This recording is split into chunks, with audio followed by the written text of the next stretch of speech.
পশ্চিম এশিয়ায় শান্তি ফেরাতে সুইজারল্যান্ডে আলোচনায় বসল আমেরিকা ও ইরান। কাতার, পাকিস্তান ও সুইজারল্যান্ডের মধ্যস্থতায় আলোচনা শুরুর কথা ঘোষণা করেন কাতারের বিদেশমন্ত্রী। কাতারের বিদেশ মন্ত্রক বিবৃতিতে জানিয়েছে, এই বৈঠকে দুদেশের মধ্যে আলোচনার পর স্থায়ী চুক্তি স্বাক্ষর হবে বলে তারা আশাবাদী। ইরান ও আমেরিকা উভয় পক্ষের বিভিন্ন দিক খতিয়ে দেখে চুক্তির রূপরেখা তৈরির জন্য গঠিত হয়েছে একাধিক বিশেষজ্ঞ কমিটি। বিবৃতিতে দাবি কাতারের। পশ্চিম এশিয়ায় শান্তি ফেরাতে আগেই আমেরিকা ও ইরানের মৌ স্বাক্ষর হয়েছে। মৌয়ের শর্তগুলি খতিয়ে দেখে স্থায়ী শান্তি ফেরানোর লক্ষ্যেই আলোচনার টেবিলে ওয়াশিংটন, তেহরান। আজ নতুন সরকারের প্রথম বাজেট। কি কি থাকতে পারে রাজ্যের প্রথম বিজেপি সরকারের বাজেট প্রস্তাবে? কোন কোন বিষয় পেতে পারে অগ্রাধিকার? শিল্প কি ফিরবে সিঙ্গুরে? নতুন করে স্বপ্ন দেখছে হুগলির জনপদ। পরিবর্তনের জমানায় কি প্রত্যাশা সাধারণ মানুষের? এবিপি আনন্দের ক্যামেরায় ধরা পড়ল নানা মানুষের নানা প্রতিক্রিয়া। চড়ছে প্রত্যাশার পারদ। সোমবার মুখ্যমন্ত্রী শুভেন্দু অধিকারী নেতৃত্বাধীন সরকারের প্রথম পূর্ণাঙ্গ বাজেট পেশ হবে। বেলা 12টায় 2026-27 অর্থবর্ষের বাজেট প্রস্তাব পেশ করবেন অর্থমন্ত্রী স্বপন দাশগুপ্ত। রাজ্যে প্রথম বিজেপি সরকারের প্রথম বাজেটে স্বাস্থ্য, শিক্ষা, কর্মসংস্থানে থাকবে কতটা জোর? শিল্পায়নে থাকবে বড় কোনো চমক? সামাজিক সুরক্ষা, কৃষি এবং পরিকাঠামো উন্নয়নে কতটা বাড়বে বরাদ্দ?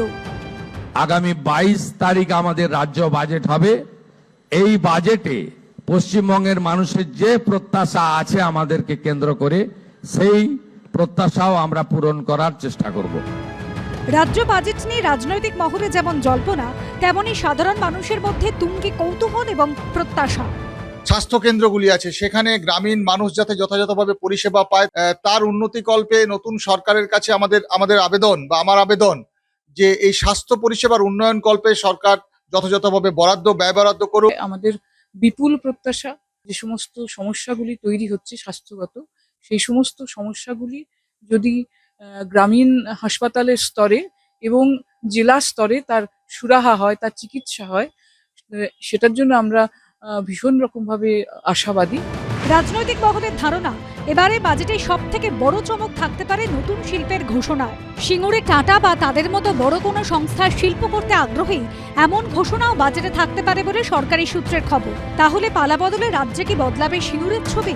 প্রত্যাশা বাড়ছে, কারণ টাটাদের নিয়ে আগেই বড় ঘোষণা করেছেন মুখ্যমন্ত্রী। প্রথমত বলি, টাটাকে এখানে আনবো আমরা। আমাদের শিল্প পুনর্গঠন দপ্তরের দায়িত্ব পেয়েছেন রাজ্যের অত্যন্ত সিনিয়র 5 বারের এমএলএ তাপস রায়।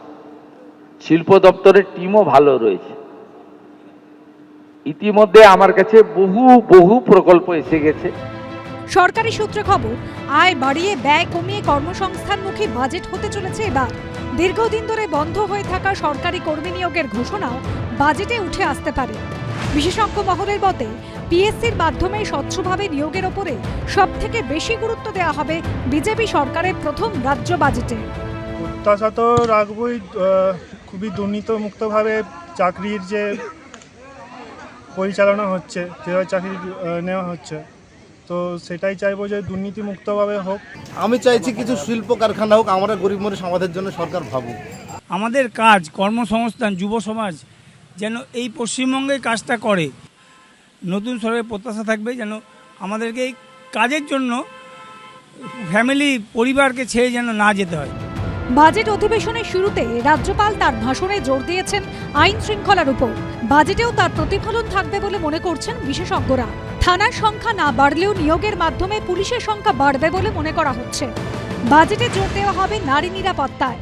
আমাদের যে নতুন সরকার এসেছে, তিনার কাছে আমাদের আবেদন, তিনি যেন আমাদের কম ঋণে, কম সুদে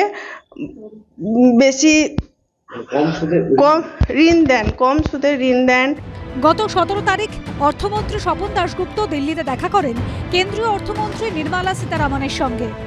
এখন অর্থনীতি আমাদের ভান্ডারে কতটা টাকা আছে সেই সব ভেবেচিন্তেই পুরো একটা ব্যালেন্স করে একটা করতে হচ্ছে, কিন্তু একটা দিশা আমরা দেখাবো। যতটাই করতে পারি এই বাজেটে করব, আর সামনের দিনে কি করতে চাইছি সেটা একটু বিস্তারিতভাবে ওটা আমরা উল্লেখ করব। পূর্বতন সরকারের আয়ের বড় অংশ আসত আবগারি শুল্ক থেকে। বিজেপি সরকারের বাজেটে উল্টো ছবি তুলে ধরা হতে পারে বলে সূত্রের খবর। একটা নতুন সরকার এসছে, আমরা নিশ্চয়ই তাদের একটু সময় দেওয়া উচিত। আমরা যদি প্রথম দিন থেকে সরকারের এই খারাপ এই খারাপ এই খারাপ যা বলতে যাবে উল্টো বলি, সেটা বলা যায় না বা সেটা বলাটা সমীচীন নয়।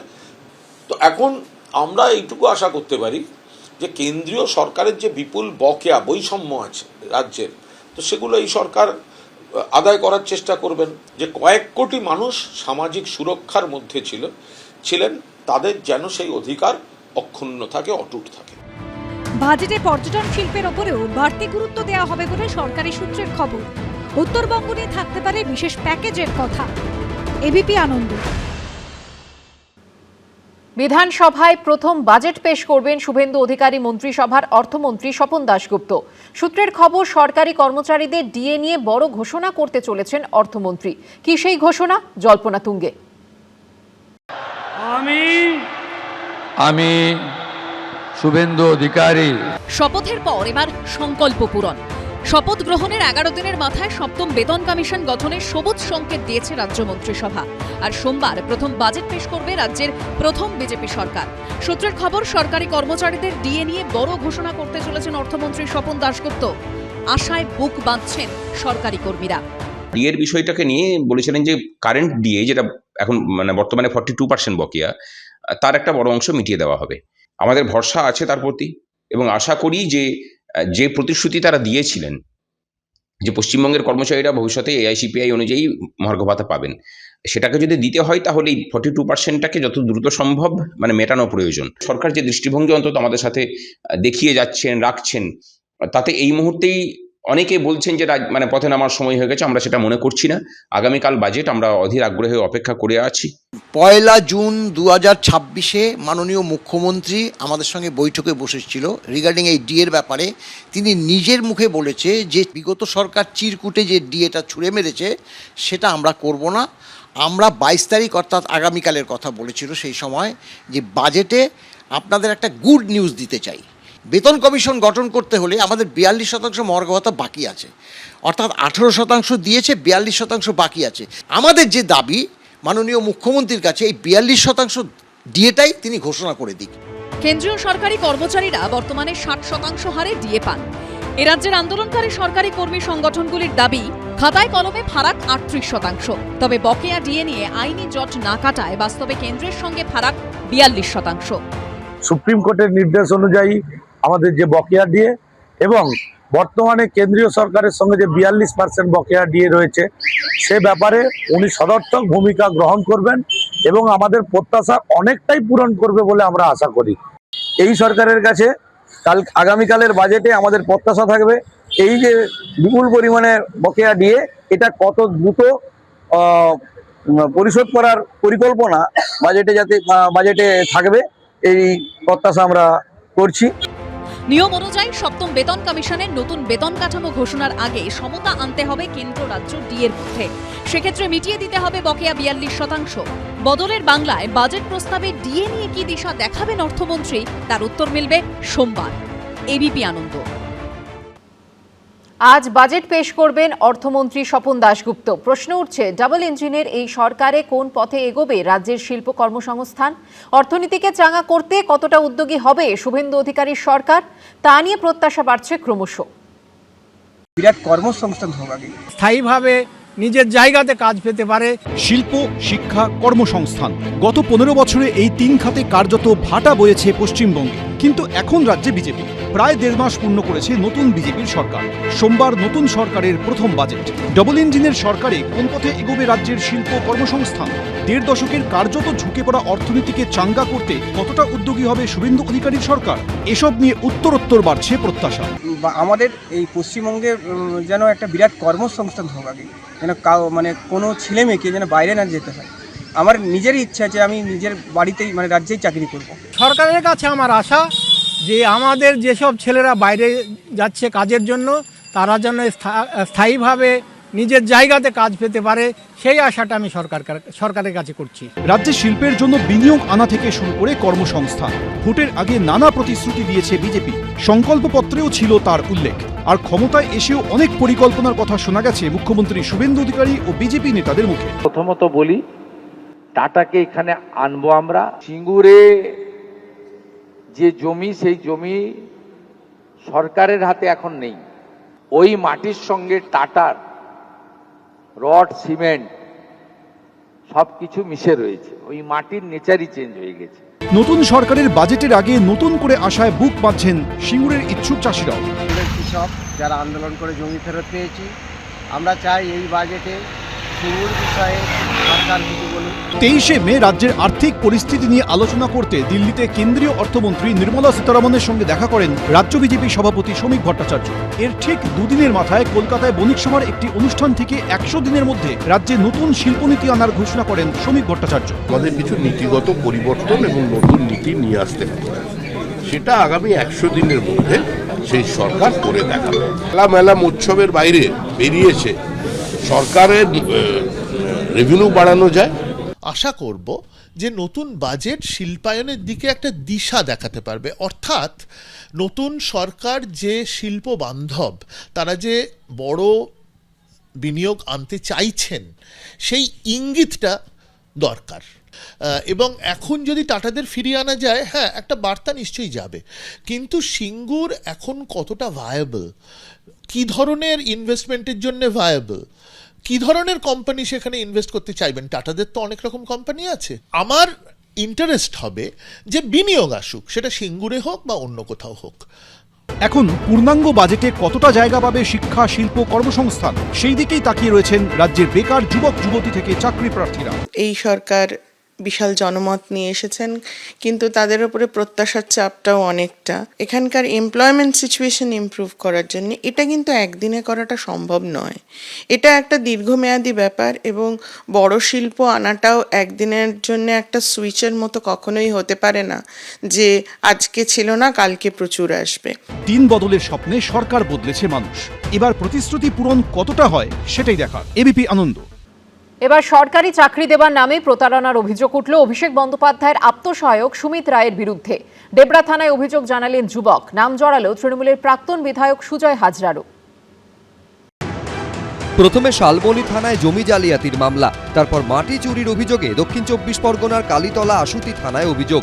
জারি হয়েছে লুকআউট সার্কুলার। আর এবার সরকারি চাকরির নামে প্রতারণার অভিযোগে অভিষেক বন্দ্যোপাধ্যায়ের আত্মসহায়কের নামে হলো এফআইআর। অভিযোগ দায়ের করলেন পশ্চিম মেদিনীপুরের ডেবরার বাসিন্দা এক যুবক। সূত্রের দাবি, 2023 সালে মেদিনীপুরের প্রাক্তন তৃণমূল বিধায়ক সুজয় হাজরার সঙ্গে অভিযোগকারীর পরিচয় হয়। সেই সময় সরকারি চাকরির জন্য খোঁজ খবর নিচ্ছিলেন তিনি। সুজয় হাজরা তাকে যোগাযোগ করিয়ে দেন হাওড়ার নলপুরের বাসিন্দা আশিক গাজীর সঙ্গে। সেই আশিক গাজী ডেবরার যুবকের কাছ থেকে লক্ষাধিক টাকা নেন। বলা হয় এই টাকা দিতে হবে অভিষেক বন্দ্যোপাধ্যায়ের আত্মসহায়ক সুমিত রায়কে। এমনকি জমা নেওয়া হয় নথিপত্র, মেডিকেল পরীক্ষাও হয়ে যায়। কিন্তু এরপরেও চাকরি না পাওয়ায় সন্দেহ হয় যুবকের। রাজ্যে পালাবদলের পর অবশেষে ডেবরা থানায় অভিযোগ দায়ের করেন যুবক। 2023-এ সুজয় কাকু কিছু কাজের কথা বলে আমাদেরকে। আমরা ওখানে সিবি জমা করেছিলাম, খেপে খেপে আমরা টাকা দিয়েছিলাম, অনেকটা টাকাই। ডাইরেক্ট সুমিতদার নাম করেই টাকাটা নেওয়া হয়েছিল যে ব্যক্তি ছিল।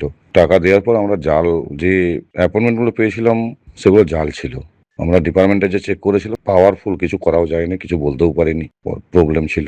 আমি বলেছি যে আমি তৃণমূল কংগ্রেসের মুখপাত্র, আমি সুমিত রায়ের মুখপাত্র নই। ফলে সুমিত রায়ের সঙ্গে পুলিশ কি করছে এইসব বিষয় আমি একটি প্রশ্নেরও আমি উত্তর দেব না, কারণ সুমিত রায় নিয়ে কথা বলতে গেলে কেউ কেউ আবার রেগে যায়। প্রতারণা, জালিয়াতি ও বিশ্বাস ভঙ্গের অভিযোগে সুমিত রায়, সুজয় হাজরা ও আশিক গাজীর নামে এফআইআর রুজু করেছে পুলিশ। অভিষেক ব্যানার্জির নেতৃত্বে লাল চুল কানে দুলের গ্যাং। আমরা বারবার বলেছি এটা একটা সিস্টেমেটিক করাপশন, অর্গানাইজডভাবে এটা হয়েছে, অভিষেক ব্যানার্জির নেতৃত্ব হয়েছে। আর এর থেকে মমতা ব্যানার্জিও দায়িত্ব এড়াতে পারেন না, কারণ মমতা ব্যানার্জি মুখ্যমন্ত্রী, পুলিশ মন্ত্রী না থাকলে অভিষেক ব্যানার্জির পক্ষে এইসব করা সম্ভব হতো না। আমরা বারবার যেটা বলছি যে প্রাতিষ্ঠানিক দুর্নীতি, মমতা ব্যানার্জি মুখ্যমন্ত্রী থেকে এই প্রাতিষ্ঠানিক দুর্নীতিকে প্রশ্রয় দিয়ে গেছে। সুমিত রায়ের খোঁজে 12 জুন গভীর রাতে অভিষেক বন্দ্যোপাধ্যায়ের কালীঘাট রোডের বাড়িতে পৌঁছে যায় শালবনী থানার পুলিশ। রাত 2টো থেকে সকাল 6টা, প্রায় 4 ঘন্টা বাড়ির বাইরে অপেক্ষা করতে হয় তাদের। পরের দিন সকাল 6টা নাগাদ তালা ভেঙে বাড়ির ভেতরে ঢোকে পুলিশ। প্রায় 1.5 ঘন্টা সেখানে তল্লাশি চালিয়েও খোঁজ মেলেনি অভিষেক বন্দ্যোপাধ্যায়ের আত্মসহায়ক সুমিত রায়ের। তার নামে জারি হয়েছে লুকআউট সার্কুলার। দেশ ছেড়ে পালানো আটকাতে আগেই লুকআউট সার্কুলার দেওয়া হয়েছে সিআইডির তরফে। পার্থপ্রতিম ঘোষ, হিন্দোল দে, এবিপি আনন্দ। টাকিতে ইছামতির গা ঘেঁষে গড়ে ওঠা একাধিক বেআইনি নির্মাণ ভেঙে ফেলার নোটিশ দিল টাকি পুরসভা। উপযুক্ত নথি দেখাতে না পারায় এই নির্মাণগুলিতে সাঁটিয়ে দেওয়া হলো নোটিশ। দেওয়া হলো 1 সপ্তাহ সময়। ইছামতির ধারে একের পর এক হোটেল, নদীর গা ঘেঁষেই তৈরি হয়েছে গেস্ট হাউস। অভিযোগ, যার মধ্যে বেশ কিছু তৈরি হয়েছে বেআইনিভাবে। এ ছবি বর্তমানে অন্যতম উইকেন্ড ডেস্টিনেশন উত্তর 24 পরগনার টাকির। এবার সেই বেআইনি নির্মাণগুলি ভেঙে দেওয়ার নির্দেশ দিল প্রশাসন। তালিকায় রয়েছে 13টি গেস্ট হাউস, যার অধিকাংশ তৈরি হয়েছিল গত 15 বছরের তৃণমূল জমানায়। নতুন সরকার ক্ষমতায় আসার পর 15ই মে পুর ও নগরোন্নয়ন দপ্তর নোটিশ পাঠায় টাকি পুরসভায়। তাতে বলা হয় সমস্ত বেআইনি নির্মাণের বিরুদ্ধে ব্যবস্থা নিতে হবে। সেই মতো 56টি গেস্ট হাউস এবং ব্যবসায়িক প্রতিষ্ঠানকে নোটিশ দেয় টাকি পুরসভা। বাকিরা নথি দেখাতে পারলেও 13টি গেস্ট হাউসের নথি পুরসভায় জমা পড়েনি। এরপরই 1 সপ্তাহ সময় দিয়ে নোটিশ দেওয়া হয় এই 13টি গেস্ট হাউসকে। গত 15ই মে পশ্চিমবঙ্গ সরকারের পুর নিগম দপ্তর পৌরসভাতে একটা নোটিশ আসে যে বেআইনি নির্মাণের বিরুদ্ধে ব্যবস্থা গ্রহণ করতে হবে। অত্যন্ত নিয়ম বহির্ভূতভাবে তারা কাজ করেছে এবং কোনো ক্ষেত্রে জমির কাগজও সেক্ষেত্রে ঠিক নেই। এই ধরনের 13টিকে আমরা চিহ্নিত করেছি। এবার সেই ক্ষেত্রে সেই 13টিকে আমরা নোটিশ পাঠিয়েছি যে তারা নিজেরা যদি ব্যবস্থা গ্রহণ করে ভালো, আদারওয়াইজ প্রশাসন এবং পৌরসভা এর বিরুদ্ধে ব্যবস্থা গ্রহণ করতে বাধ্য থাকবে। টাকির প্রধান আকর্ষণই হচ্ছে টাকি ইছামতি নদী। এইভাবে যদি নদীর মধ্যে অবৈধ নির্মাণ হয় একের পর এক, তাহলে একদম বাস্তুতন্ত্র নষ্ট হয়ে যায়। সেই বাস্তুতন্ত্রকে রক্ষা করবার জন্য কিন্তু এগুলো ভেঙে দেওয়ার এক সময় না এক সময় দরকারি। নদীর প্রাকৃতিক যে স্বাভাবিক গতি, তাকে রোধ করা যায় না। এর আগে কলকাতা সহ একাধিক জেলায় বেআইনি নির্মাণ ভাঙতে রাস্তায় নেমেছে বুলডোজার। এবার সেই পথে হাঁটতে চলেছে টাকি পুরসভাও। সমীরণ পাল, এবিপি আনন্দ। এবিপি আনন্দ, এগিয়ে থাকে, এগিয়ে রাখে।